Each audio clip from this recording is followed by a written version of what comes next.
아하수에로 왕 제20년 첫째 달 곧 니산월에 무리가 하만 앞에서 날과 달에 대하여 부르 곧 제비를 뽑아 12째 달 곧 아다루를 얻은지라.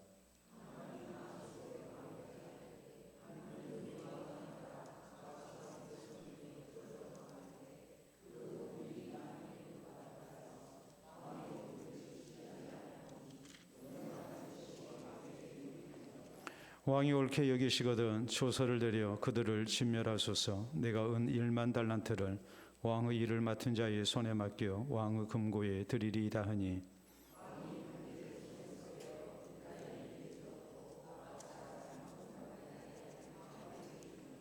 이르되 그 은을 내게 주고 그 백성도 그리하노니 너희 소견에 좋을 대로 행하라 하더라.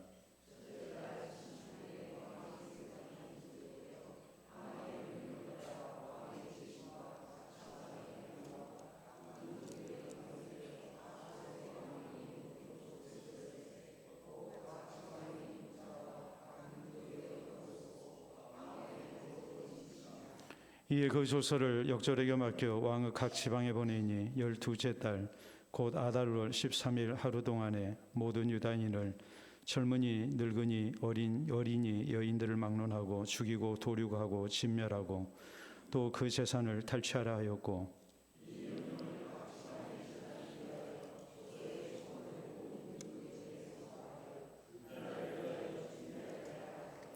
역절이 왕의 명령을 받들어 급히 나가매 그 조서가 도성 수산에도 반포되니 왕은 하만과 함께 앉아 마시되 수산성은 어지럽더라.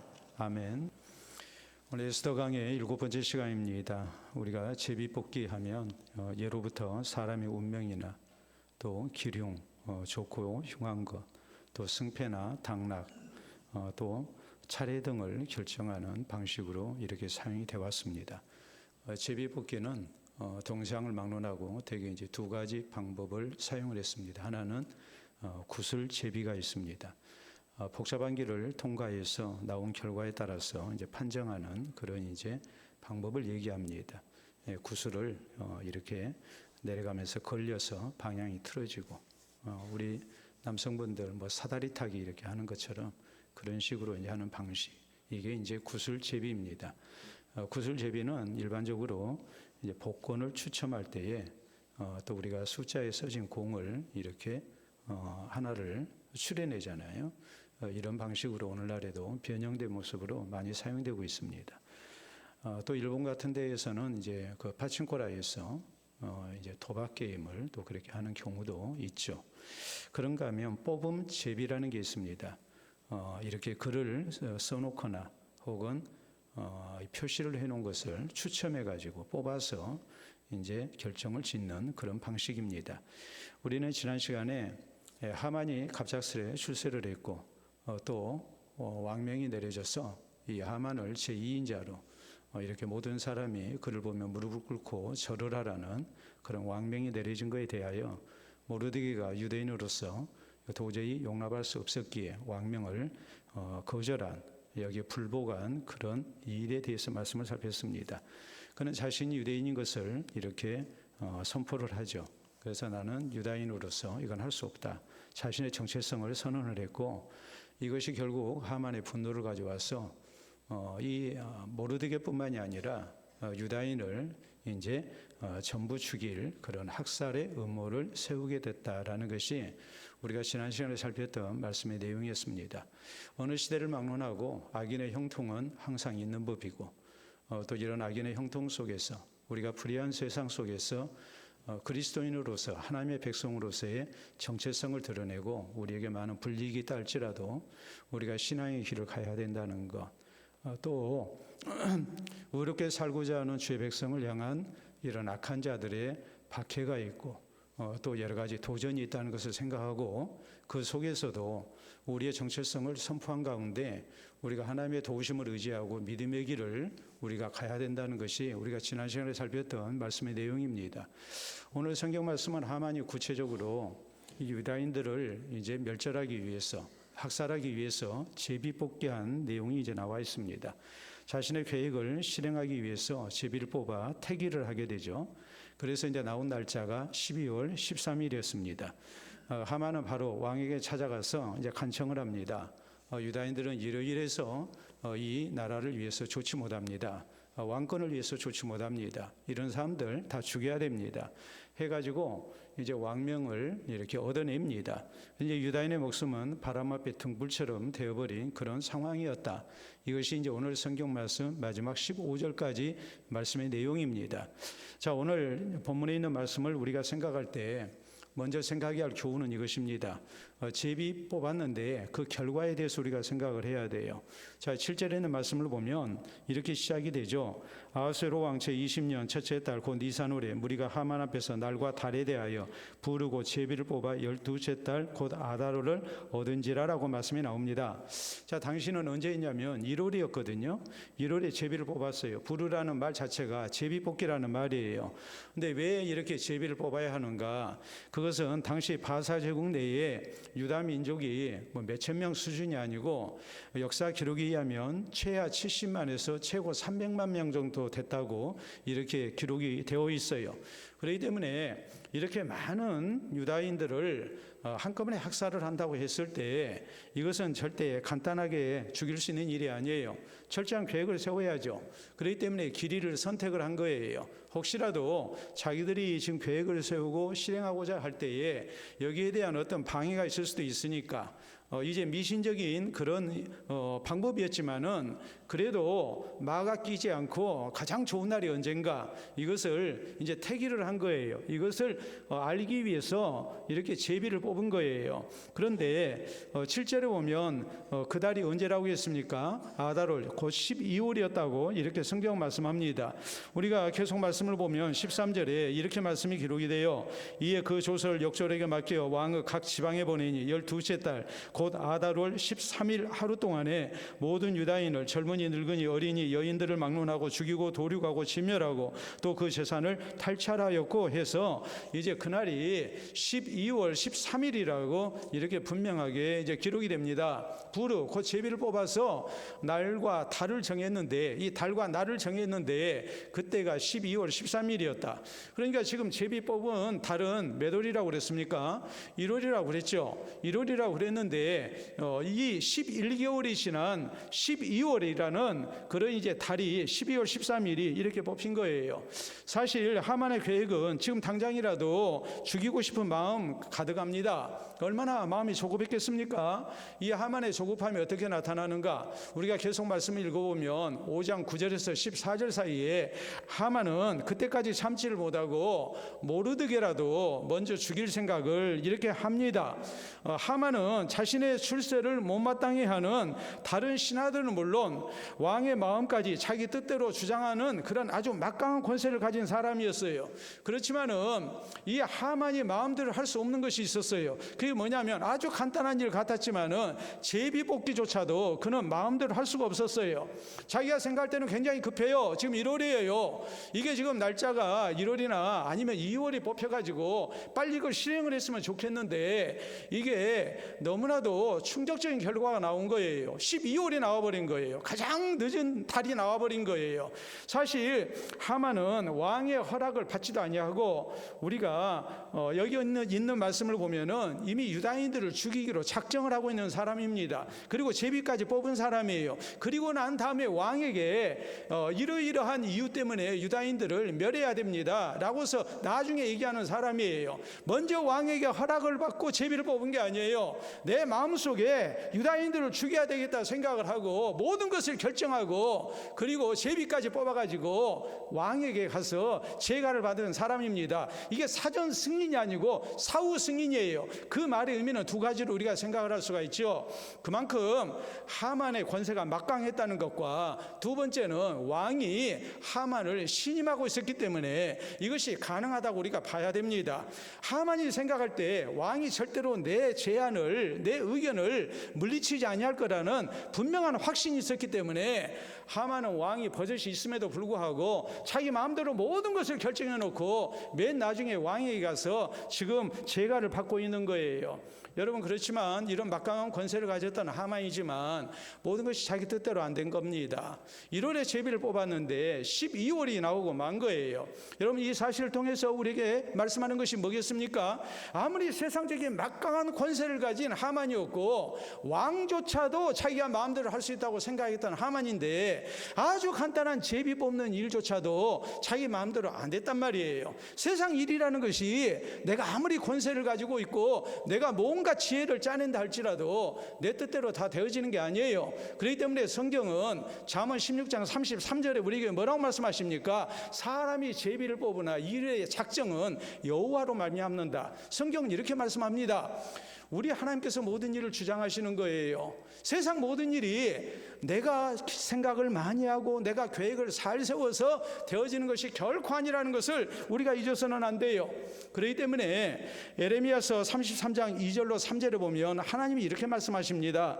이를 행하시는 여호와 그것을 만들며 성취하시는 여호와 그 이름을 여호와라 하는 이가 이와 같이 말하노라. 너는 내게 부르짖으라. 내가 내게 응답하겠고 내가 알지 못하는 크고 비밀한 일을 내게 보이리라라고 말씀하십니다.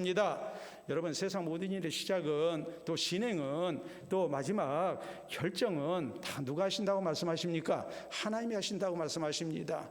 하나님이 시작하시고 성취하시는 겁니다. 그렇기 때문에 우리에게 하나님께서 요구하시는 것이 무엇입니까? 이 하나님을 향해서 부르짖으라는 거예요. 하나님을 찾고 하나님을 의지하라는 거예요. 하나님께 맡기라는 거예요. 자꾸 사람이 지혜만 생각하고 내 철두철미한 계획만을 가지고 내가 있는 노력을 다 하면 내가 계획한 것을 내가 원하는 것을 다 얻을 수 있다고 생각하는 그런 어리석음이 있어서는 안 된다고 우리 하나님은 분명하게 우리에게 말씀하십니다. 우리 예수님은 공중나는 새 한 마리도 하나님 허락이 아니면 떨어지지 아니한다고 했습니다. 여러분, 우리가 성경에 나와 있는 여러 신앙적인 인물을 볼 때에 사도 바울이라는 사람은 굉장히 의지가 강하고 계획이 이렇게 철두철미한 사람인 것을 알 수 있습니다.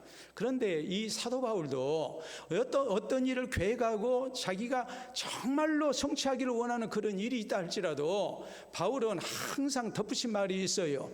주의 뜻이라면, 주께서 허락하시면. 바울은 항상 그 말을 해요. 왜요? 내가 계획 세우고 내가 노력해서 다 되어지는 것이 아니기 때문에 그래요. 하나님이 이 일을 시작하시고 성취하시기 때문에 그렇습니다. 그러니까 우리는 겸손한 모습으로 바울처럼 하나님을 의지하고 우리의 모든 일을 맡기고 하나님의 은총을 구하는 성도가 돼야 됩니다. 여러분, 역사라는 것은 지난 일의 기록을 말합니다.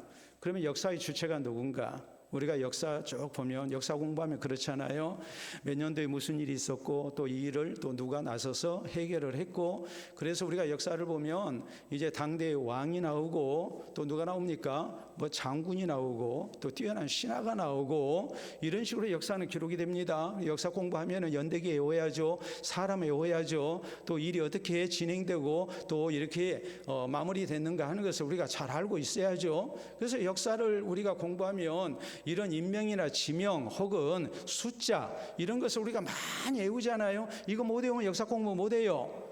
그러니까 역사는 우리가 잘못 착각하게 되면 어떤 생각을 하느냐? 우리는 역사를 사람이 주장한다고 생각을 해요. 또 우리가 그런 얘기도 많이 하지요. 세상이 이 되어지는 일들이 영웅을 만들어내는지 아니면 영웅이 역사를 이끌어가는 것인지 여기에 대한 그런 이제 혼란스러운 질문도 있지 않습니까? 경우에 따라서 다르다고 우리가 얘기할 수 있지만 우리는 그리스도인으로서 어떻게 우리는 이것을 이해합니까? 하나님이 세상 역사를 주장하시는데 누구를 통해서 하나님의 역사를 이끌어 가십니까? 사람을 통해서 이끄시는 거예요. 역사의 주체는 하나님이시지 왕도 아니고 장군도 아니고 어떤 뛰어난 신하도 아니에요. 하나님께서 역사를 주장하시는 거예요. 역사의 주인은 하나님이세요. 그렇기 때문에 역사의 주인 되시는 하나님을 우리가 인정해야 되고 하나님을 의지해야 되고 또 나의 길을 하나님 앞에 다 맡길 수 있어야 됩니다. 그래서 하나님의 선한 인도와 또 도우심으로 우리가 아름다운 인생을 살아가고 또 아름다운 신앙인의 역사를 기록해 나가는 하나님의 백성들 되는 것, 이것이 우리의 사는 모습이 될 수 있기를 바랍니다. 두 번째 우리가 생각해야 할 것은 오늘 성경 말씀 보면 이 제비 뽑기에 여기에 대한 이제 반응을 우리가 생각할 수 있어요. 자, 거기 8절부터 시작된 말씀 보도록 합니다. 하만이 아하스웨로 왕에게 아뢰되 한 민족이 왕의 나라 각 지방 백성 중에 흩어져 거하는데 그 법률이 만민의 것과 달라서 왕의 법률을 지키지 아니하오니 용납하는 것이 왕에게 무의간이다. 지금 이 한 백성이 누구를 얘기합니까? 바로 유다 민족을 얘기하고 있는 것이죠. 저희가 만민의 법과 다릅니다. 이 말의 의미는 모두가 다 하만에게 무릎 꿇고 절을 했는데 유다인은 하나님의 백성으로서 지금 모르드게가 얘기하기를 난 무릎 꿇을 수 없다. 난 절할 수 없다. 이것은 우상을 숭배하는 것과 마찬가지니까 못하겠다고 지금 이렇게 지금 거역을 하고 있는 거예요. 지금 하만이 지금 그 얘기를 하는 거예요. 이런 민족들 가만히 둬서는 안 된다는 거죠. 이 나라를 이끌어가는 데 있어서 이것은 절대 왕에게 무익한 일밖에 되지 않습니다. 이들을 제거해야 됩니다. 이 말이에요. 자, 그래서 9절에 왕이 옳게 여기시거든 조서를 내려 그들을 진멸하소서. 내가 은 1만 달란트를 왕의 일을 맡은 자의 손에 맡겨 왕의 금고에 드리이다 하니 그랬어요. 자, 왕에게 조서를 내려달라고 그러죠. 자, 왕명으로 이들을 이제 멸할 수 있도록 왕명을 내려주십시오. 그러면 내가 이 일을 맡은 자에게 은 1만 달란트를 드리겠습니다 그랬어요. 여러분, 은 1달란트는 34kg예요. 우리가 34kg, 34kg다 그러면 뭐 그 정도 이렇게 생각할 수 있겠습니다만 이게 1달란트가 아니고 얼마라고 그랬습니까? 1만 달란트라고 그랬습니다. 1만 달란트면 이게 34만 톤이에요. 엄청난 그런 양이에요. 그러면 이 은 1만 달란트가 어느 정도의 가치를 가진지 우리가 잘 몰라요. 그냥 단순히 34만 톤, 저 34만 킬로 하면은 굉장히 많다. 우리가 뭐 이런 식으로 이제 생각을 하겠죠. 그렇지만은 당시 역사 기록에 의하면 이 아하스웨로 왕이 다스렸던 페르시아 제국, 바사 제국에 1년 총 수입의 3분의 2에 해당하는 가치가 있다. 이렇게 역사는 전하고 있어요. 당시 아하스웨로 왕은 어떤 형편이었습니까? 이제 굉장한 잔치를 벌이고 해서 전쟁 준비했죠. 전쟁 준비했는데 패했습니다. 그래가지고 속된 말로 얘기하자면 전쟁하다가 국고를 다 써버리는 상황이었어요. 그러니까 빈털터리가 된 왕이에요. 이런 형편에서 1년 세수의 이 세금 수입의 3분의 2에 해당하는 그런 어마어마한 이제 은을 이렇게 국고에 채워주겠다고 하니까 거기에 혹하고 넘어간 거예요. 이 돈은 어디서 나올까요? 그건 다른 게 아니고 유다인들 재산을 다 이렇게 몰수한 가운데 이제 그 금액을 대략적으로 이 정도 거둘 수 있다고 생각을 한 것이죠. 그래서 이 아하스웨로 왕으로 하여금 자기의 제안을 거절할 수 없도록 치밀한 계획을 세운 거예요. 자, 계속 이어진 말씀 보면 10절에 왕이 반지를 손에서 빼어 유다인의 대적 곧 아각 사람 함므다다의 아들 하만에게 주며 이르되 그 은을 내게 주고 그 백성도 그리하노니 너희 소견에 좋을 대로 행하라 하더라. 왕이 자기가 지금 전쟁에 패하고 왕권이 지금 떨어진 왕의 위신이 지금 떨어져 있는 그런 상황에서 하만이 자기에게 엄청난 지금 충성을 하죠. 그러니까 하만이 지금 뭐라고 그랬습니까? 조서를 내려서 이 일을 신하에게 맡겨서 이렇게 유다인들을 다 멸하게 해 주십시오 그랬어요. 그랬더니 왕이 이 하만의 말에 넘어가 가지고 자기 인장 반지를 꺼내 가지고 누구에게 준 겁니까? 하만에게 주면서 그 일을 네가 해라 하고서 정권을 이 하만에게 맡겨버린 거예요. 자, 이 하만이 얼마나 철두철미한지 우리가 생각을 해야 됩니다. 왕이 인장으로 도장을 찍어버리면 그 왕명은 변개할 수가 없습니다. 자, 우리가 한번 사진 보도록 하겠습니다. 그 당시 인장 반지, 인장이 어떻게 생겼는가? 자, 저런 인장이 이제 발견이 됐습니다. 저게 언제 발견이 됐냐면 지난 2015년에 이렇게 12월에 이스라엘에서 발굴이 됐어요. 근데 저기 적어진 것을 보면 아하스의 아들 히스기야라고 적어져 있어요. 그러니까 저 반지는 누구 인장입니까? 히스기야 왕의 인장이에요. 히스기야가 아하스 왕의 아들이거든요. 그래서 유다인들은 이 이스라엘 사람들은 성이 없어요. 성이 없고 우리가 성경을 보면 누구의 뭐 증손자, 누구의 손자, 누구의 아들, 뭐 누구다 이런 식으로 나오잖아요. 그래서 저 인장 반지에 이제 아하스의 아들 히스기야라고 기록이 돼서 바로 히스기야 왕의 이제 인장으로 이렇게 이제 확인이 됐습니다. 저게 인장이거든요. 저걸 본떠서 오늘날 인감도장 또 이렇게 만드는 사람들도 있습니다. 다음 사진 보시게 되면 저렇게 반지가 이제 도장이죠. 자, 우리는 인감도장 따로 갖고 다니잖아요. 근데 옛날 사람들 이제 흉내를 내 가지고 저런 인장 반지, 우리가 배너라는 영화에 보면 인장 찍는 모습이 나오죠. 해가지고 이렇게 찍는 모습이 나오잖아요. 영화 좀 자세히 봐보세요. 그런 대목이 나와요. 그래서 오늘날 이제 그런 식으로 저런 식으로 이렇게 인장 반지를 손에 끼고 다니는 사람들도 있습니다. 중요한 것은 인장 반지 왕이 찍어버리면 이것은 변개할 수 없는 그런 왕명이 되고 말아요. 그래서 하만이 아주 철두철미하게 이렇게 자기의 계획을 지금 추진하고 있는 거예요. 근데 이거 어떡합니까? 제비 뽑아서 얻은 날이 언제였습니까?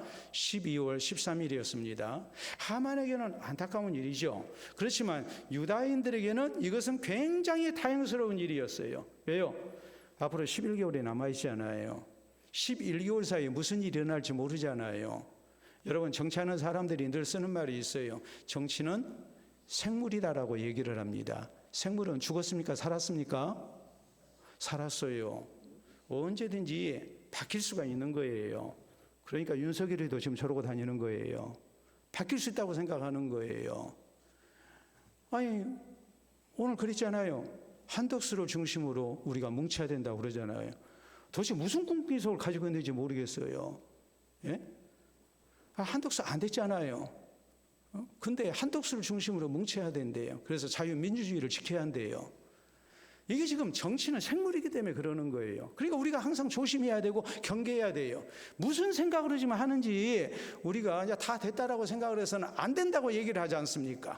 저놈들이 무슨 수를 쓸지 모르니까 조심해야 된다고 그렇게 얘기를 하잖아요. 언제까지? 언제까지? 언제까지? 6월 3일까지는 조심해야 할 거 아니에요. 6월 3일까지는 조심해야지. 예? 이제 그 다음 일은 그 다음 일이고 우선은 6월 3일까지는 조심해야 되잖아요. 예? 지금 인장으로 지금 도장을 찍었어요. 근데 12월 13일 지금 달과 날이 지금 정해졌기 때문에 유다인들의 입장에서는 굉장히 다행스러운 일이 됐어요. 그 사이 얼마든지 상황이 바뀔 수 있잖아요. 미리 낙심할 필요는 없잖아요. 살아계신 하나님께서 주의 백성들을 지키시는 은혜가 있을 수 있다고 믿고 11달이라는 시간이 주어졌다는 것을 생각을 해야 돼요. 하나님이 이스라엘 백성들, 유다인들을 멸하시려고 생각하셨다면 제비뽑기의 그 결과를 2월이 되게 하시고 아니면 1월 말이 되게 하시고 하시지 않았겠습니까? 근데 가장 뒷달 12월이 이렇게 뽑히게 하신 거란 말이에요. 제비는 사람이 뽑지만 일의 작정은 누구에게 달려있다고 그랬어요? 하나님께 달려있잖아요. 이건 하나님이 역사하신 일이었단 말이에요. 그러니까 우리 성도가 기억해야 할 일은 오늘 내게 아무리 악한 세력에 위협이 있고 내가 오늘 공고한 지경에 빠졌다 할지라도 우리가 미리 낙심할 필요는 없는 거예요. 하나님은 주의 백성들을 하나님의 방법으로 지키고 계세요. 하나님의 선하신 인도 가운데 우리를 주장하고 계신다는 하나님의 이 좋으신 섭리를 우리가 믿어야 된단 말이에요. 여러분, 성경을 보면 초 예루살렘 교회가 대적자 두 사람 때문에 참 공과지경에 빠집니다. 한 사람은 박해자 사울이었습니다. 또 한 사람은 유다를 다스리고 있었던 헤롯 왕이었습니다. 이 두 사람이 서로 경쟁하듯이 교회를 괴롭힙니다. 안팎으로 지금 괴롭힘을 당해요. 네? 교회가 스데반 집사가 순교당하죠. 그리고 사도들 외에 성도들이 다 예루살렘을 벗어나서 피난길에 올랐잖아요. 그나마 남아있는 성도들에게 이 사도들, 야고보 사도를 또 헤롯 왕이 잡아다 죽이잖아요. 베드로 사도는 잡아다가 감옥에 가두잖아요. 그리고 또 사형시키려고 그러잖아요. 안팎으로 교회가 어렵습니다. 근데 그게 끝이 아니었어요. 하나님께서 핍박자 사울은 회심시켜가지고 그리스도인이 되게 하시고 사도가 되게 하십니다. 헤롯은 이건 회심할 사람이 아니니까 하나님이 뭐 해버리세요? 그냥 죽여버리세요. 그래서 사도를 지키고 교회를 지켜주세요. 하나님의 은혜라는 것이 사람이 생각할 수 없는 방법으로 나타난단 말이에요. 여러분, 예수님의 제자들이 예수님 모시고 바다를 건너는데 예수님 피곤해서 배 안에서 주무십니다. 그런데 갑자기 풍랑이 일어났고 어부 출신인 제자들, 어려서부터 살아왔던 갈릴리 바다에서 열심으로 노를 저어보지만 도대체 살 길이 보이지 않습니다. 그때야 예수님 깨우죠. 그리고 뭐라고 그럽니까? 예? 주님을 깨우면서 우리가 죽게 생겼습니다. 어찌하여 주무시고만 계십니까? 하면서 그냥 하소연을 합니다. 근데 예수님께서 바람과 바다를 잔잔케 하시고 그리고 하셨던 말씀은 너희가 어찌하여 이렇게 무서워하느냐, 왜 그렇게 두려워하느냐, 믿음이 작은 자들아 그랬어요. 아무리 한들 예수님께서 제자들 바다에 빠져 죽게 하시겠어요? 그런 믿음은 가져야죠. 예? 우리가 그래야 하지 않습니까? 다윗은 시편 23편에 고백합니다. 여호와는 나의 목자신 내게 부족함이 없으리로다. 주께서 주의 이름을 위해서 나를 푸른 풀밭과 실만한 물가로 인도하십니다. 그런데 사망의 문침한 골짜기에서라도 내가 해를 두려워하지 아니할 것은 주께서 나와 함께 하심이라. 주의 지팡이와 막대기가 나를 안위하시나이다 그랬어요. 걱정 안 해요. 우리가 시편 27편에 있는 말씀을 보면 다윗은 천만인이 나를 둘러 진쳐도 나는 태어나리로다 그랬어요. 나 걱정 안 한다. 왜요? 내게는 누가 계시기 때문에, 하나님이 계시기 때문에 난 걱정 안 한다 그랬어요. 우리가 설교 전에 불렀던 찬송이 384장 나의 갈 길 다 가도록입니다. 이 찬송은 화니 크로비스 여사가 이렇게 작사한 찬송입니다. 이분은 시각 장애인이었습니다. 1814년 어느 날 급히 쓸 돈 $5가 필요했습니다. 시간도 없고 빌릴 데도 없었습니다. 방법은 하나님께 기도하는 것밖에 없었습니다. 하나님께 간절히 기도합니다. 기도하고 있는데 어떤 사람이 여사를 만나러 왔어요. 이런저런 신앙적 얘기를 해요. 그러면서 떠나면서 약수를 하는데 손에 뭔가를 쥐어주고 갔어요. 봤더니 이분은 지금 시각장애이잖아요. 확인했더니 이게 $5짜리 지폐였어요. 굉장히 감동이 되죠. 하나님, 내가 $5가 지금 필요합니다. 근데 시간도 없고 빌릴 데도 없습니다. 시각장애인이 어디를 갑니까? 내가 하나님 앞에 기도합니다. 근데 하나님께서 그 기도하는 시간에 말 그대로 하나님의 사람 천사를 보내신 거예요. 얘기하고 그 사람한테 돈 필요하다는 얘기 안 했는데 악수를 하면서 아무 말 않고 손바닥에 뭔가를 쥐어줬는데 그 돈이 꼭 필요한 $5였어요. 여러분, 우리 같으면 어떤 생각하겠습니까? 하나님, 내가 $50가 필요합니다 할 건데 그러면 하나님이 $50 주셨을까요? 안 주셨을까요? 왜 믿음이 없어요?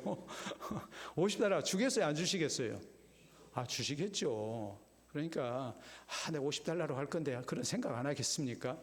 근데 화니 크로스비 여사는 하나님 이렇게 참 좋으신 하나님이구나, 내 염려와 근심을 이렇게 다 덜어주시는구나. 그리고서 찬송시를 썼어요. 그 찬송시가 우리가 불렀던 이 찬송 384장 나의 갈 길 다 가도록이에요. 믿음으로 사는 사람들 그 앞길 하나님이 형통케 하시고 다 필요한 거 채우시고, 그 찬송을 오늘 우리가 부르고 있는 것 아니겠습니까? 우리 성도는 무슨 일을 만나든지 만사 형통케 하시는 하나님을 믿어야 됩니다. 특히 하나님께서 성도들을 보호하고 인도하실 때 어떤 경우에는 시간을 두고 일하신다는 것을 우리는 기억해야 돼. 지금 당장의 모든 걸 해결 안 해요. 그 시간을 두고 우리의 기도를 원하고 계시고 우리의 믿음을 원하시고 기다림을 하나님은 원하시는 거예요. 내가 아직 시간이 남아있다는 것은 그때까지 아무 일 하지 않고 기다리라는 의미가 아니고, 이 모든 시간을 주장하시고 역사를 주장하시고 세상 모든 일을 주장하시고 내 아픔, 내 문제, 내 바라는 소원까지 다 아시는 하나님 앞에, 내가 오늘 만난 문제의 해결 방법까지 아시는 하나님 앞에 우리가 믿음으로 기도하라는 뜻이라는 것을 기억해야 됩니다. 실제적으로 이스라엘 백성들, 유다인들, 우리가 이후에 되어지는 말씀을 보면 뭐 했습니까? 그냥 막연하게 기다렸습니까? 뭐 했습니까? 기도했죠. 기도할 때 하나님의 구원의 역사가 나타났어요. 하나님이 시간을 두고 일하신다는 것을 명심하고 우리는 그 시간 속에서 시간을 주장하신 하나님, 내 모든 문제를 아시고 해답을 갖고 계시는 하나님 앞에 우리가 열심을 다해서 기도하는 성도가 되어야 됩니다. 그래서 우리 하나님께서 살아계시고 하나님께서 우리의 문제를 해결해 주시는 아름다운 은혜를 허락받는 우리 모두가 될 수 있기를 바랍니다. 자, 세 번째로 우리가 생각해야 할 것은 이 하만의 열심에 대해서 우리가 생각해야 돼요. 참 하만 열심 있는 사람이죠. 아주 주도원 면밀한 그런 계획을 세웁니다. 제비를 뽑았습니다. 또 왕의 허락을 받아냅니다. 특히 8절로 9절에 보면 유다 백성들에 대해서 이들은 다른 백성들과 달리 왕의 법률을 지키지 아니하는 좀 특별한 그런 민족들입니다. 그러면서 이런 사람들 그대로 둬서는 안 됩니다 라고 이렇게 유대 민족을 모함한 가운데 이제 은 1만 달란트를 제공하겠다고 제안하고 해서 아하스웨로 왕으로 하여금 이 하만의 제안을 받아들이도록 이렇게 했어요. 지금 아하스웨로 왕이 뭐에 지금 제일 약점이 있는가, 이것까지 정확히 안 사람이에요. 뭐 했다고 그랬어요? 전쟁해가지고 망했어요. 국고가 비었어요. 왕이 이시는 땅에 떨어지고 또 그러다 보니까 무슨 일도 있었습니까? 왕을 암살하려는 그런 시도도 있었잖아요. 결국에 아하스웨로 왕은 어떻게 해서 죽었다고 했습니까? 그로부터 한 10년 후에 암살당해 죽거든요. 그것도 내시들에 의해서 죽었어요. 하만은 이 아하스웨로 왕의 약점을 분명히 알고 있었습니다. 내가 1만 달란트 내놓으면, 또 이 아하스웨로 왕이 지금 왕이 이신이 땅에 떨어져 가지고 백성들이 내 말을 잘 안 듣는다 생각하니까 하만을 2인자로 세워가지고 하만에게 다 복종하게 해서 그래서 왕인 자기를 이렇게 높이도록 유도를 하지 않았습니까? 또 이 아하스웨로 왕이 지금 국고를 탕진하고 있는 입장에서 만약 내 말을 안 듣는 그런 민족이 있다면 이런 민족 가만히 둬서는 안 되겠다는 생각을 당연히 할 수밖에 없고, 거기다가 돈까지 생긴다고 하니까 1년 수입의 3분의 1을 채워준다고 하니까 얼마나 좋은 제안이에요. 하만이 얼마나 영리한 사람인가라는 것을 우리가 알 수 있어요. 아하스웨로 왕의 약점을 교묘하게 파고든 거예요. 그래서 아하스웨로 왕으로 하여금 바로 도장 찍게 만든 거예요. 굉장히 열심히 있는 사람이죠. 이어지는 말씀을 보면 12절 이하에 첫째 달 13일에 왕의 서기관이 소집되어 하만의 명령을 따라 왕의 대신과 각 지방의 관리와 각 민족의 관원에게 아하스웨로 왕의 이름으로 조서를 쓰되 곧 각 지방의 문자와 각 민족의 언어로 쓰고 왕의 반지로 인신이라. 페르시아 제국이 여러 민족이 살고 있는 다인종 다문화 국가였기 때문에 각 민족의 언어로 다 쓰는 거예요, 조서를. 그리고 도장 꽝 찍는 거예요.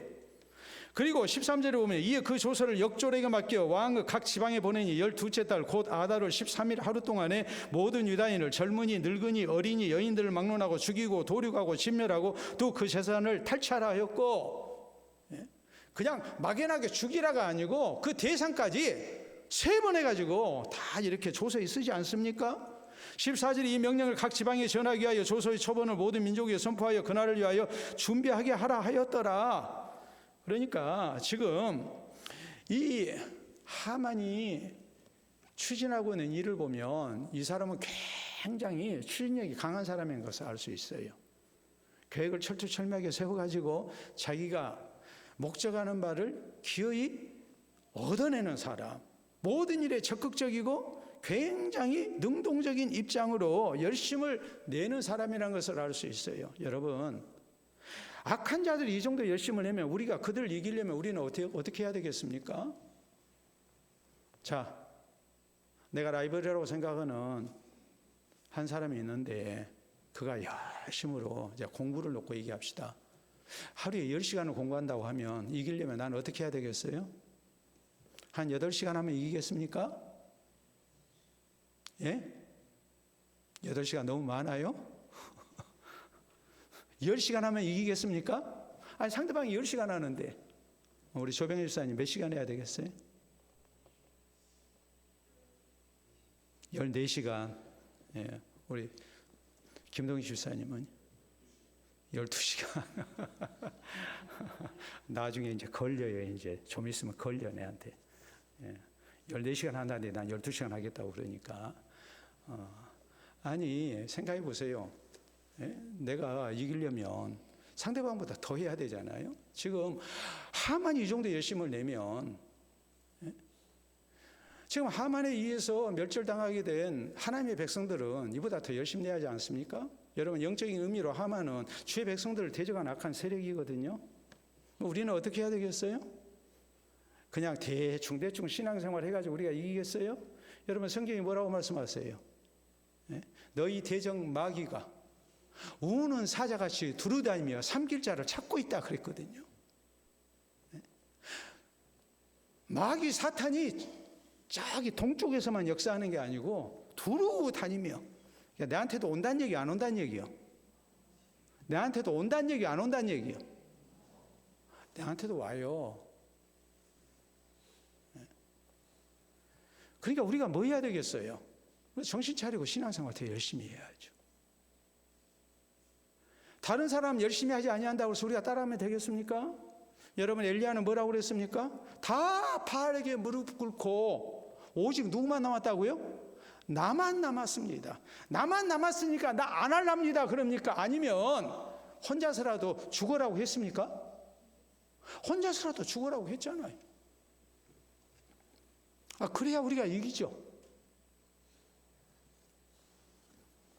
우리 예수님께서 얼마든지 표적을 통해서 사람들 구원의 길로 인도할 수 있습니다. 우리 예수님 그렇게 안 하셨어요.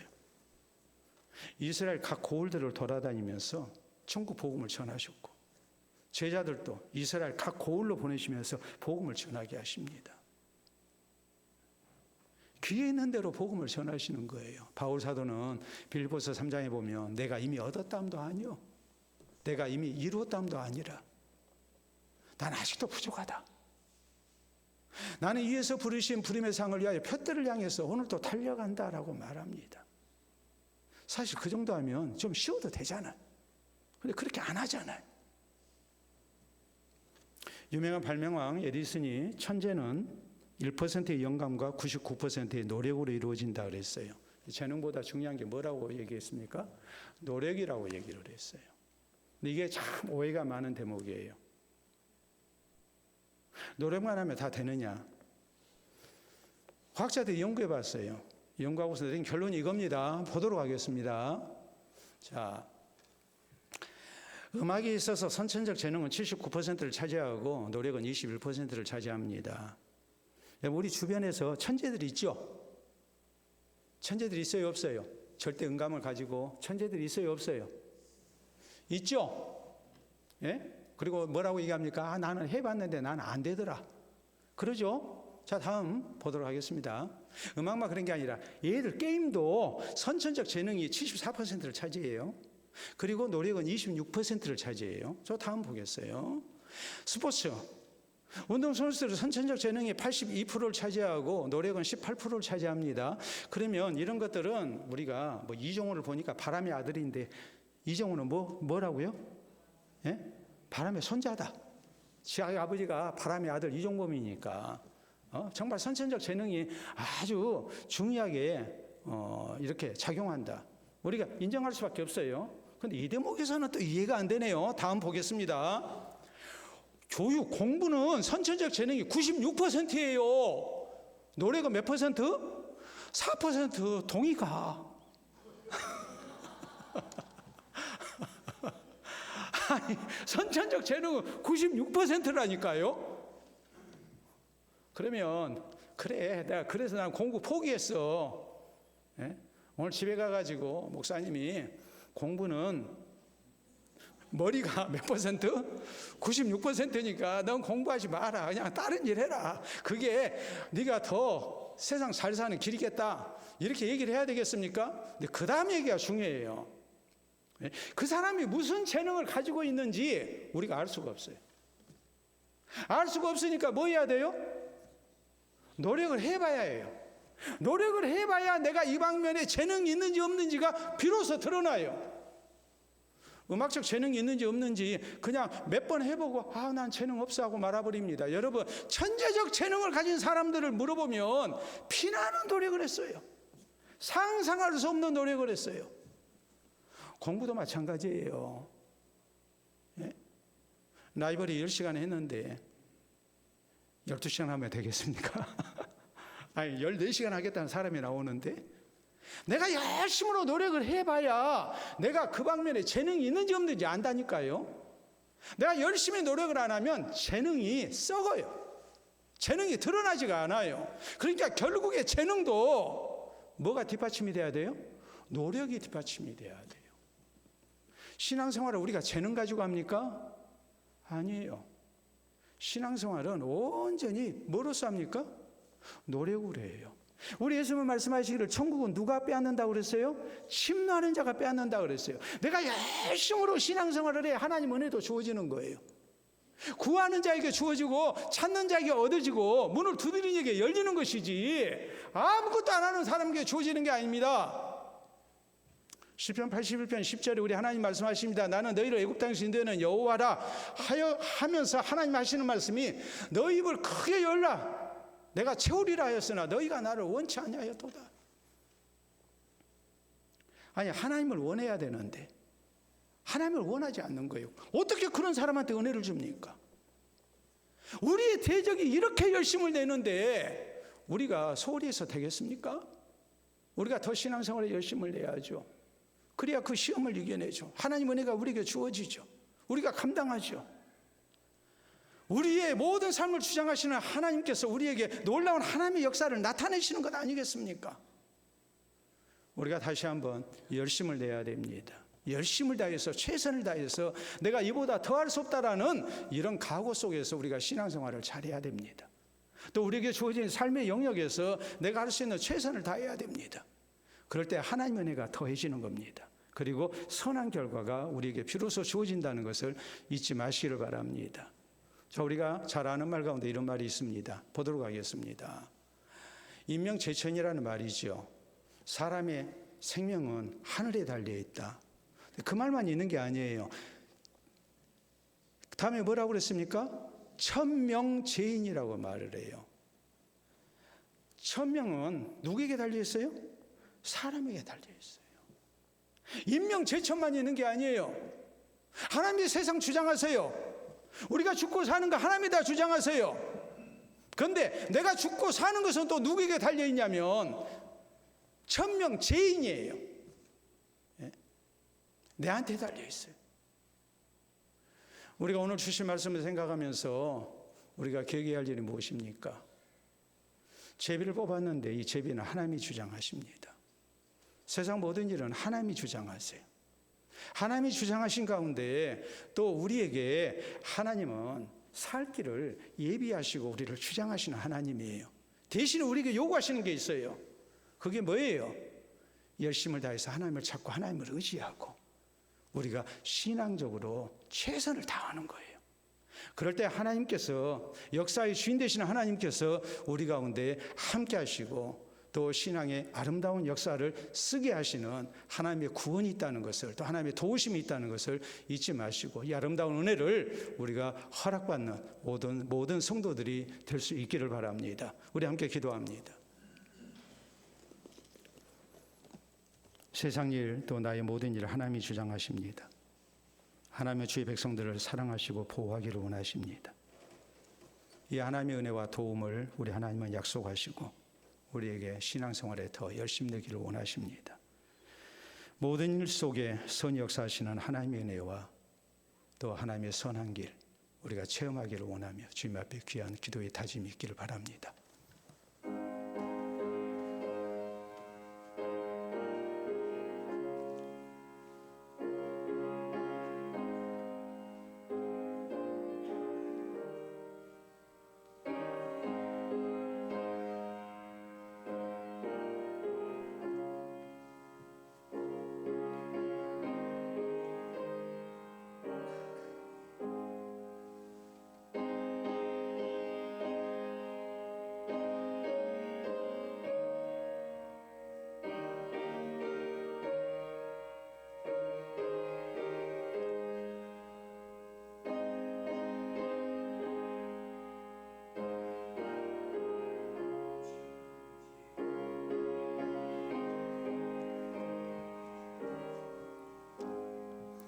참으로 좋으신 우리 아버지 은혜를 진심으로 감사합니다. 오늘도 말씀을 통해 세상 모든 일을 주장하신 하나님, 또 나의 삶의 주인 되신 하나님을 다시 한번 기억하게 하시고 우리를 향하시는 하나님의 구원과 보호가 있음을 믿게 하시니 참으로 감사합니다. 삶 속에 역사하시는 하나님을 우리가 기대하며 주께서 바라시는 바 더 열심을 품고 주를 섬기기를 원합니다. 살아계신 하나님을 바라며 주의 은혜를 구하게 하시고 또 우리 하나님 앞에 합당한 모습으로 살게 하셔서 주께서 우리 삶 속에 같이 해주시고 주의 강한 손으로 우리를 붙드시고 또 우리의 기도에 응답하시사 합력하여 선한 길로 인도하시오며 또 하나님의 구원을 체험하는 우리 모든 성도들 될 수 있도록 도와주시옵소서. 감사하고 예수님 이름으로 기도하옵나이다. 아멘.